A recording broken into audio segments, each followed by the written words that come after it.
Opening a checking account in video is pretty easy thing to do. Today I'm going to teach you how you guys can open a checking bank account in a video. So for that you have to be at your browser and you need to search for BDO checking account, and you have to go to this first website and it will take you to their homepage.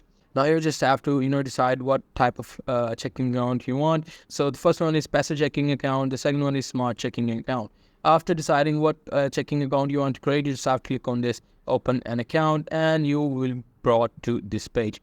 Now here you just simply have to start the process. How can you start the process? So for that you have to scroll down, and here you have to change from saving to checking, and you just have to click on any of the things that you want to start, open an account, and you will be brought to this page, and you just have to accept their policies, and the process for your account creation is started. So you just need to fill out the start the application. You just need to type in why do you need the account and how do you need the account. They will want you to add some documents as well. You need to add those documents as well. So after that they might call you and give you some login credential that you can use in your bank account. So that's pretty much it. That's how you guys can open a checking account in video. Hope you guys find this video helpful.